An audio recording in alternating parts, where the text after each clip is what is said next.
오늘은 뉴 노멀 교회라는 제목으로 불확실한 이 시대 속에서 한국 교회와 또 우리 교회의 과거를 성찰해보고 그리고 미래를 함께 바라볼 수 있는 그러한 귀한 시간을 갖고자 합니다.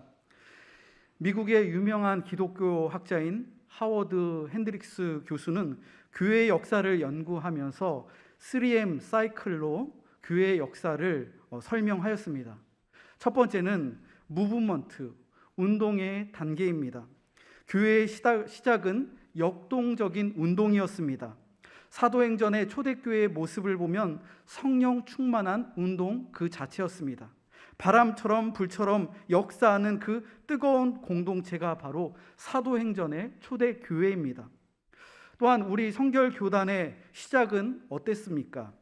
우리 성결교단의 그 역사는 처음에 교단이나 교회 간판도 붙이지 않고 복음 전도관이라는 이름으로 거리에 나가서 북을 치고 예수 천당 불신 지옥을 외치며 뜨겁게 전도했던 교회가 바로 우리 성결교회입니다. 또 우리 장충단 교회의 역사는 어떻습니까? 1945년도 9월에 해방 직후에 월남한 성도들을 중심으로 우리 교회가 시작되었습니다. 그리고 1대 2대 목사님을 거치면서 6.25 전쟁 전후로 이미 교회의 기반을 다지고 서울에서 가장 부흥하는 성결교회로 이름을 알렸습니다. 우리 교회의 초기 역사 자체도 무브먼트, 운동 그 자체였습니다. 두 번째는 교회의 역사는 이 무브먼트를 지나서 머신, 기계적인 조직의 단계로 들어갑니다. 교회의 사이즈가 점점 커지면서 교회는 조직이 필요합니다. 깔끔한 행정도 필요합니다. 그래서 교단과 교회 안에 법이 생겨나고 그리고 절차가 생겨납니다. 대형 교회일수록 모든 사역에 아주 세밀하고 자세한 매뉴얼이 너무너무 잘 정리되어 있습니다. 어떤 교회를 보면 교회의 불이 24시간 내내 꺼지지 않고 365일 마치 공장처럼 쉼없이 움직이고 가동되는 그러한 분주하고 바쁜 교회도 있습니다. 그러나 안타깝게도 처음에 볼 수 있었던 그 생명력, 운동력을 찾아보기가 매우 힘들어집니다. 무조건 매뉴얼대로, 무조건 행정과 절차대로 늘 해왔던 그 방식 그대로 이런 교회 안에서는 더 이상 성령의 역동적인 역사를 기대하기가 힘들어집니다. 그리고 제도적이고 율법적인 교회로 점차 바뀌게 되는 것을 확인할 수가 있습니다. 세 번째 단계는 머니먼트, 기념비적인 교회입니다. 살아있는 운동력이 다 사라지고 옛날의 기억과 추억에 묻혀있는 교회. 이러한 교회를 레너드 스위트라는 교수는 박물관 교회라고 말했습니다. 이런 교회는 교회의 미래보다는 항상 과거에 매몰되어져 있습니다. 그래서 교회의 시제가 항상 과거입니다. 개인의 신앙 역시도 마찬가지입니다. 내 신앙이 1970년대 교회가 한참 부흥하고 잘 될 때 참 그때 뜨겁게 기도하고 봉사하고 헌신했는데 1980년대에는 열심히 사명 감당하고 항상 기뻐하고 기도하고 감사했는데 그런데 지금은 그렇지 않다면 예수님께서 보실 때 우리들을 어떻게 바라보시고 어떻게 말씀하실까요? 우리들은 우리 교회의 소중한 그 과거의 역사를 돌아보면서 재해석해야 합니다. 그리고 재조명하면서 나아갈 거룩한 사명이 있습니다. 요한계시록에 보면 에베소 교회를 향하여 하나님께서 그 첫사랑을 잊어버린 교회, 처음 행위를 버린 교회라고 책망하셨습니다. 너희들이 회개하지 않고 처음 행위를 갖지 아니하면 내 촛대를 그 자리에서 다른 자리로 옮기겠노라 라고 말씀하셨습니다. 라오디게아 교회는 어땠습니까? 내가 차지도 아니하고 뜨겁지도 아니하니 내가 차든지 뜨겁든지 하라. 성령의 운동력이 사라져버린 라오디게아 모습을 향해서 주님은 다시 뜨거워지라고 요청하십니다. 요한계시록에 등장하는 7교회 모두 예외 없이 3M의 패턴을 따라갔습니다. 처음에는 복음의 열정과 순수함, 운동력이 있었습니다. 모두 부흥을 경험한 교회였습니다. 그러나 점차 교회가 제도화되고 기계화되고 그리고 점점 율법주의적으로 변해버립니다. 그러다가 모두 과거의 영광에 안주해버리는 기념비적인 교회로 전락하게 되고 주님께 책망을 받는 교회가 되었습니다. 여러분, 이러한 패턴은 비단 교회뿐만이 아닙니다. 세상의 기업 역시 마찬가지입니다. 여러분, 과거에 코닥 필름 다 들어보셨지요? 동네 편의점처럼 많이 볼 수 있었던 곳이 바로 코닥입니다. 120년이 넘는 세계적인 미국의 기업이 코닥입니다. 미국 시장의 무려 90%를 달성했던 카메라의 대명사가 바로 코닥입니다. 그런데 그러한 어마어마한 기업이 무너졌습니다. 2012년도에 미국 법원에 파산 신청을 했습니다. 이 큰 기업이, 세계적인 기업이 한순간에 나락으로 떨어진 그 이유가 무엇일까요? 디지털 카메라의 등장 때문이죠. 필름도 인화지도 필요 없는 디지털 카메라가 등장하니까 코닥은 자연히 시장에서 밀려납니다. 지금은 또 어떻습니까? 디지털 카메라 들고 다니는 사람 별로 없습니다. 우리가 매일 사용하는 스마트폰 안에 좋은 카메라가 다 들어있기 때문입니다. 처음에는 창의적이고 획기적인 코닥이 점점 몸집이 커지게 되고 제도화되고 경직화되면서 이제는 그 명맥을 찾기가 힘든 기념비적인 기업이 되었습니다. 시대의 변화를 따라가지 못했기 때문이죠. 오늘 본문 말씀 속에서도 시대의 변화를 깨닫지 못하는 어리석은 사람들이 등장합니다. 율법화, 제도화가 되어서 이제는 기념비적인 집단으로 변해버린 사람들, 그들은 바로 바리새인들입니다. 바리새인들의 신앙에 있어서, 그들에게 있어서 가장 중요한 지표는 금식과 안식일을 지키는 것이었습니다.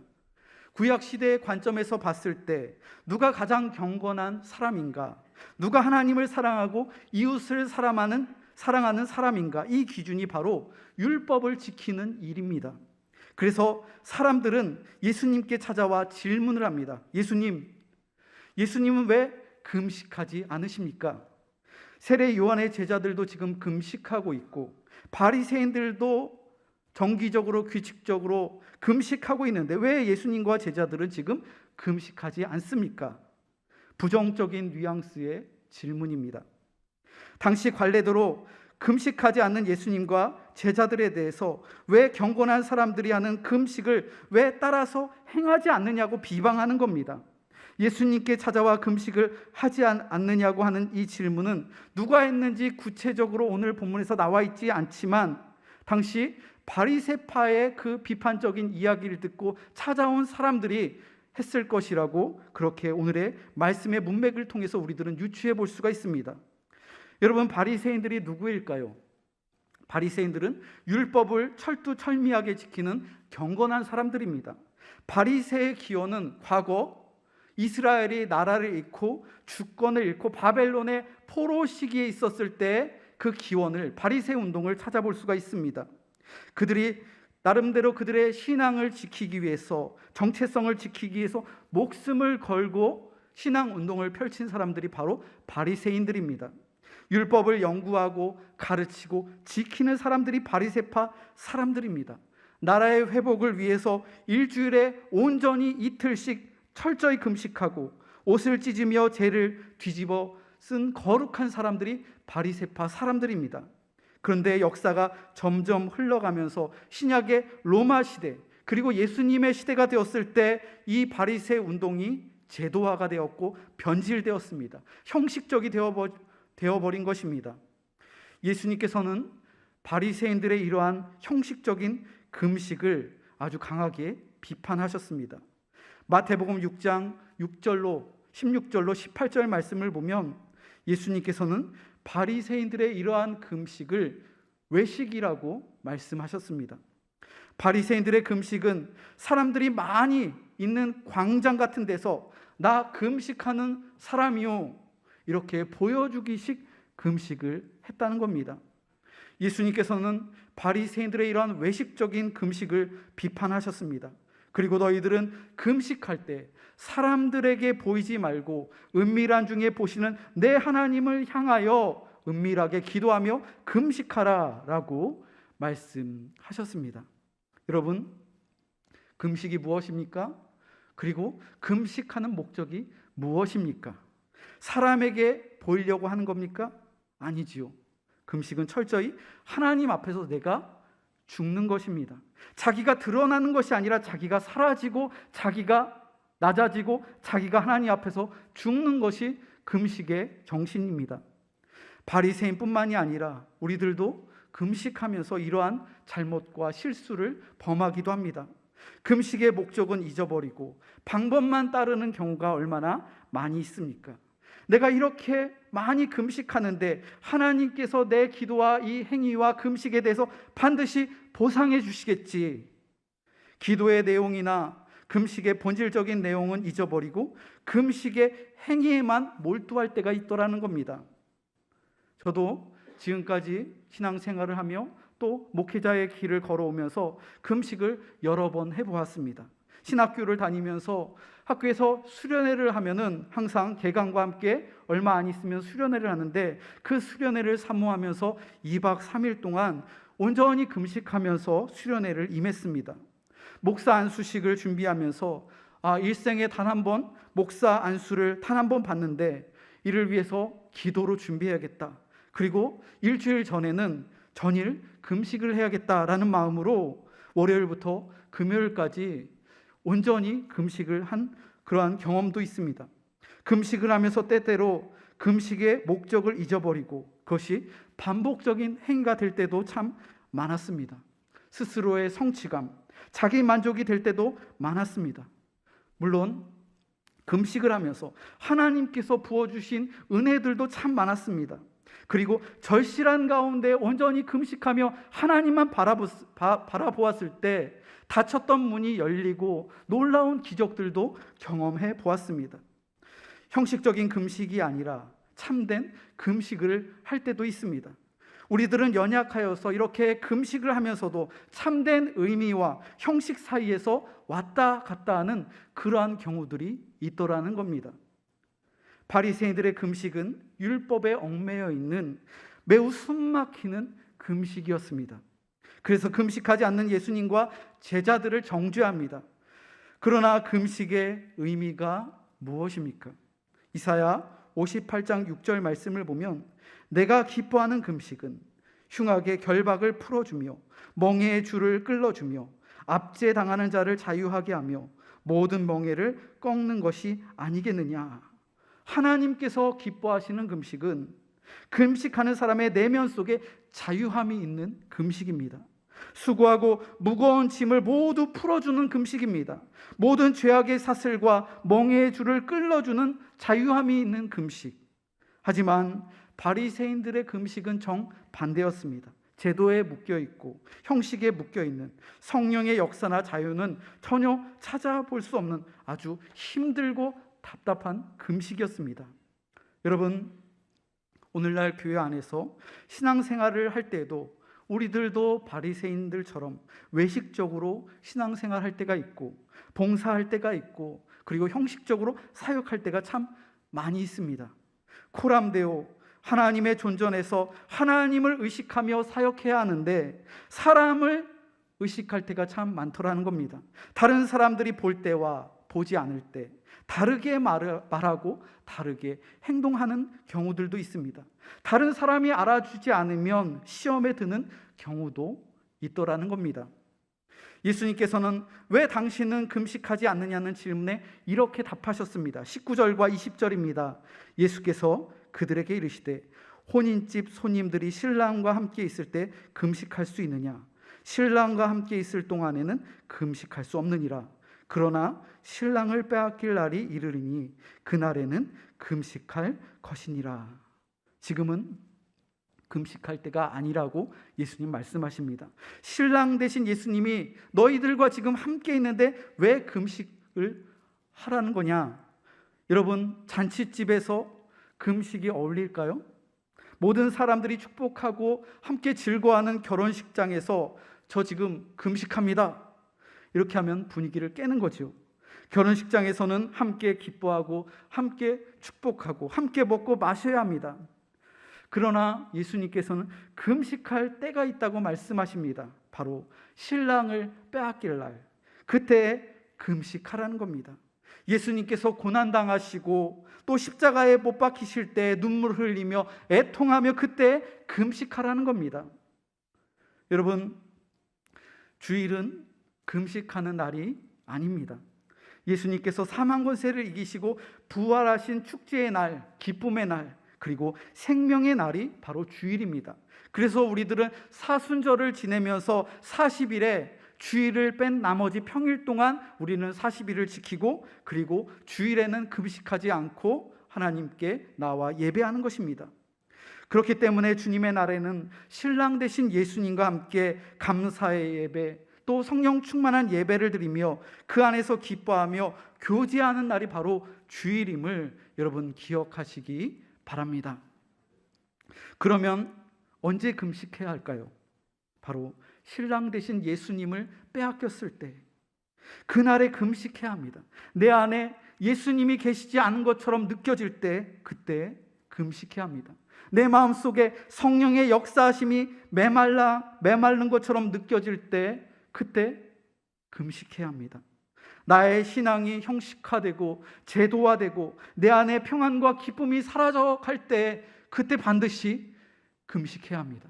내 마음속에 감사, 평안이 사라지고 누군가를 미워하고 누군가를 증오하는 마음이 생겨날 때, 그때 반드시 금식하며 기도해야 합니다. 성도 간의 인격적인 교제가 사라지고 소통의 단절이 찾아왔을 때, 막힌 담이 생겨날 때 우리는 가슴을 찢으며 금식해야 합니다. 이때 참된 금식을 하지 않으면 우리의 신앙은 분명히 기념비적인 신앙으로 퇴보하게 될 것입니다. 금식할 때를 잘 분별해야 합니다. 바리새인들은 금식에 관한 문제에 이어서 안식일을 지키는 문제에 대해서 예수님께 이의를 제기합니다. 유대인들에게 안식일을 지키는 문제는 아주 생명과도 같은 일이었습니다. 그런데 문제는 안식일의 진정한 의미를 잊어버리고 형식만 추구하였던 것에 문제가 있었습니다. 율법에도 기록되어 있지 않은 수백 가지 이상의 조항들을 만들어 놓고 이들은 뭐뭐 하지 말아라. 가령 안식일이 되면 유대인들은 엘리베이터의 그 버튼을 누르는 것도 노동이며 죄라고 정죄합니다. 율법에도 명시되지 않은 노동의 강도와 무게까지 정해놓고 그것을 어기면 정죄하고 죄를 범하는 그러한 사회적인 분위기를 유대인들은 율법으로 만들어 놓은 것입니다. 마치 오늘날 차량이 과속하거나 주차 단속을 할 때 경찰관들이 건수 올리는 것처럼 간혹 보면 과속하기 쉬운 그런 구간에서 순찰자가 보이지 않는 코너에 숨어 있다가 지나가는 차량이 과속을 하면 몰래 그것을 탐지해서 범칙금을 아주 얄밉게 부과하는 경우가 있습니다. 물론 과속은 잘못된 것이지요. 하지만 교통 질서의 본래적인 목적이 무엇입니까? 단속하기 위해서가 아닙니다. 세금을 더 많이 걷기 위한 수단이 아닙니다. 국민의 안전을 위해서 생긴 법입니다. 개인의 생명과 재산을 보호하기 위한 안전장치로 이러한 제도를 만들고 서로 사회적으로 약속하고 이를 어길 시에 법적으로 책임을 묻는 것이 바로 교통법규의 본래의 목적입니다. 그런데 본래의 목적을 잊어버리고 단순히 건수 올리기를 하는 경우도 있더라는 것이죠. 바리새인들의 율법 준수가 바로 이런 것처럼 변해버렸습니다. 아니, 이것과도 비교가 되지 않을 정도로 정죄하는 사회적인 분위기로 바뀌게 되었습니다. 예수님께서는 바리새인들의 의미 없는 율법 준수와 그리고 안식일 규범을 의도적으로 어기셨습니다. 바리새인들은 예수님께 이의를 제기합니다. 왜 당신과 당신들의 제자들은 안식일에 이삭을 먹는 것입니까? 당신과 당신들의 제자들은 안식일을 범한 죄인입니다 라고 정죄하는 겁니다. 그러자 예수님께서는 안식일의 참된 의미를 세 가지로 말씀해 주셨습니다. 첫 번째는 다윗의 예를 들어서 말씀하십니다. 다윗과 그의 부하들이 제사장들만 먹을 수 있는 거룩한 떡, 진설병을 먹은 예로 말씀하십니다. 유대인들은 다윗을 굉장히 존경했습니다. 굉장히 절대적인 존재가 다윗입니다. 그런데 그러한 다윗도 허기가 지고 힘들고 생명이 위협이 드는 순간에 율법을 어기고 진설병을 먹었다는 겁니다. 긴급하고 중요한 순간에 닥쳤을 때 제도나 형식에 매이는 것이 아니라 그것보다 더 중요한 것은 바로 사람이라는 것을 예수님께서는 이 말씀을 통해서 알려주시는 것입니다. 두 번째는 안식일은 사람을 위하여 존재하는 것입니다. 27절을 보면 또 이르시되 안식일이 사람을 위하여 있는 것이요 사람이 안식일을 위하여 있는 것이 아니니. 사람이 안식일을 위해서 존재하는 것이 아니라 사람을 위하여 안식일이 존재한다는 겁니다. 그러므로 안식일은 사람을 정죄하거나 판단하기 위한 것이 아니라 사람에게 참된 평안과 안식과 쉼을 주기 위해서 하나님께서 창조하신 창조의 섭리, 그리고 우리에게 베풀어 주신 선물인 것을 우리는 깨달아야 합니다. 주님께서는 너희들은 사람을 위하는 것이 아니라 지금 안식일을 숭배하고 있다, 잘못 안식일을 알고 있다라고 말씀하십니다. 여러분, 일보다 사람이 중요합니다. 그 어떤 제도나 기관보다 사람이 더 중요함을 기억하시기 바랍니다. 세 번째로, 안식일의 진정한 주인은 바로 예수님 자신이라고 말씀하십니다. 28절에 보면 인자는 안식일에도 주인이니라. 너희들이 수천 년 동안 지키고 있는 율법과 안식일의 그 주인이 바로 나다. 예수님 자신이라고 말씀하십니다. 내가 주인인데 너희들은 지금 누구를 섬기고 있느냐? 너희들은 지금 누구를 예배하고 있느냐? 내가 안식일의 진정한 주인이다. 너희들은 왜 안식일의 참된 목적과 의미와 내용을 상실하고 안식일의 진정한 주인이신 여호와 하나님의 말씀을 행하지 않고 인간의 전통과 인간의 제도와 형식으로 왜 변질시켰느냐라고 책망하시는 겁니다. 여러분, 우리들도 신앙생활을 하면서 주일 예배를 드리면서 그리고 교회 안에서 여러 가지의 사역들을 감당하면서 항상 자신을 돌아보고 질문해야 합니다. 교회의 주인은 누구인가? 그리고 오늘 드려지는 이 예배의 주인은 누구인가? 바로 예수 그리스도가 주인이심을 믿으시기 바랍니다. 우리의 사역과 조직과 행정은 누구를 위한 것입니까? 사람을 위한 것입니다. 그리고 성도들을 위한 것입니다. 여러분들이 섬기며 봉사하며 헌신하면서 이 일의 참된 주인은 누구시며 누구를 위한 것인지 항상 기도하며 바르게 예배하고 바르게 섬기고 바르게 봉사하는 여러분들이 되시기를 바랍니다. 예수님은 율법주의에 매몰되고 율법의 목적을 잊어버리고 제도와 형식에 빠져있는 바리새인들과 유대인들을 향해서 마지막으로 두 가지의 비유를 말씀하시며 그들을 깨우쳐 주십니다. 첫 번째는 새옷 이야기입니다. 예수님은 새로운 시대에 새 옷이라고 말씀하셨습니다. 그 시대의 낡은 옷, 지나간 옷은 과감하게 버리라고 말씀하십니다. 옛 옷이 아깝다고 새 천을 낡은 옷에 덕지덕지 갖다 붙이면 그 새로운 천이 낡은 천을 당겨서 옷이 헤어지고 터져서 두 개 다 못 쓰게 된다고 예수님은 말씀하십니다. 옛날 옷, 입지 않는 그러한 옛날 옷은 과감하게 버리라고 주님은 말씀하십니다. 두 번째로 예수님은 새 포도주라고 말씀하십니다. 새 포도주는 새 부대에 넣어야 합니다. 새 포도주를 낡은 가죽 부대에 넣으면 새 포도주의 그 발효된 가스가 팽창하게 되면서 신축성이 없는 딱딱한 옛날의 가죽 부대를 터뜨리게 되고 결국 새 포도주와 그리고 그 가죽 부대는 다 못 쓰게 되는 것입니다. 그러므로 주님은 새 포도주는 새 부대에 담아야 된다고 비유적으로 말씀하셨습니다. 여러분, 이 두 가지의 비유가 우리에게 말씀하는 것이 무엇입니까? 날마다 새로워지라는 겁니다. 변화라는 겁니다. 성숙하라는 겁니다. 복음은 새 옷입니다. 철마다 옷은 갈아입어야 합니다. 겨울철이 되었는데 여름 옷을 입고 다니면 사람들이 이상하게 볼 겁니다. 봄이 왔는데 한겨울에 두꺼운 코트와 옷을 입고 다닌다면 굉장히 사람이 답답해 보일 겁니다. 무더운 여름이 다가왔는데 35도가 넘는 이 여름철에 겨울철에 입는 두꺼운 헤비 패딩을 입고 다니면 사람들은 저 사람 정신이 이상한 사람 아닌가? 그렇게 쳐다볼 겁니다. 복음도 새 옷으로 갈아입어야 합니다. 바로 그것은 문화의 옷입니다. 세상은 끊임없이 변화하고 있습니다. 20년 전에는 스마트폰을 상상할 수 없었습니다. 코닥 필름의 세상은 이미 끝났습니다. 이렇게 끊임없이 변화하는 세상 속에서 교회도 변화하고 있습니다.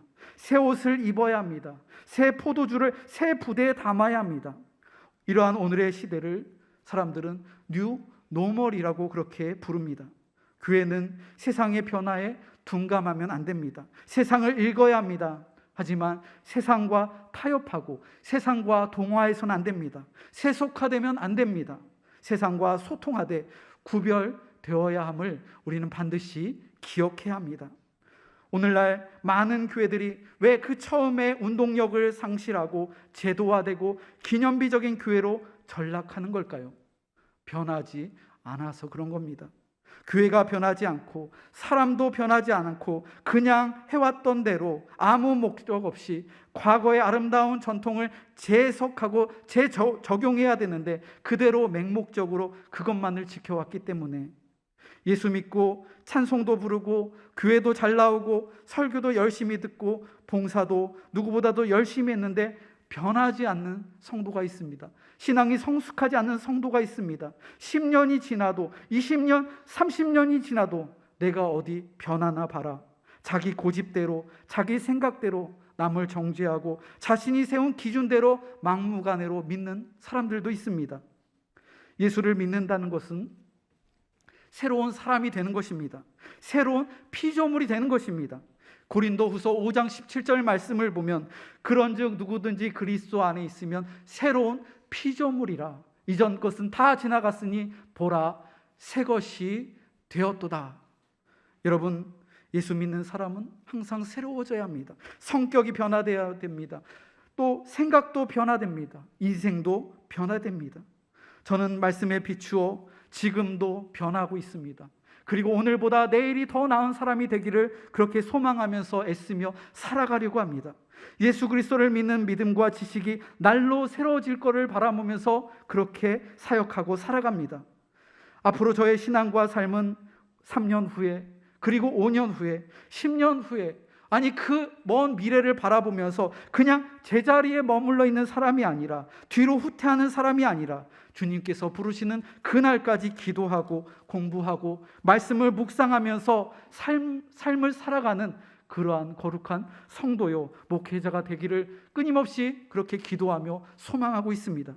여러분, 이 소망이 비단 저만의 소망이 아니라 바로 우리 모두의 소망이 되기를 원합니다. 고린도후서 4장 16절 말씀을 보면 우리의 겉사람은 낡아지나 우리의 속사람은 날로 새로워지도다 라고 말씀합니다. 우리의 겉사람은 나이가 들면서 기력을 잃고 병도 들고 운동력도 약해지지만 우리의 속사람은 날마다 새로워진다고 말씀하십니다. 그리스도인은 새 사람입니다. 매일 주님과 동행하며 새로워지는 사람이 되어야 합니다. 아브라함이 주님 부르시는 그날까지, 욥이 주님이 부르시는 그날까지 우리의 호흡이, 주님께서 주신 그 생명의 선물인 호흡이 마지막으로 빠져나가는 그 순간까지도 하늘나라를 바라보며 주님을 바라보며 날마다 새로워지기를 우리는 소망해야 합니다. 오늘의 말씀을 정리하겠습니다. 개인의 신앙뿐만 아니라 교회도 변화해야 합니다. 시대와 문화와 상황에 따라서 신학과 신앙은 세상에 응답해야 할 거룩한 사명이 있습니다. 복음의 본질은 유지하되 그것을 담는 그릇과 형식은 자유자재로 변할 수 있어야 합니다. 세상과 담을 쌓고 변화하지 않으면 한국교회는 과거의 역사에만 머물러 있는 기념비적인 존재로 그렇게 퇴보하게 될 것입니다.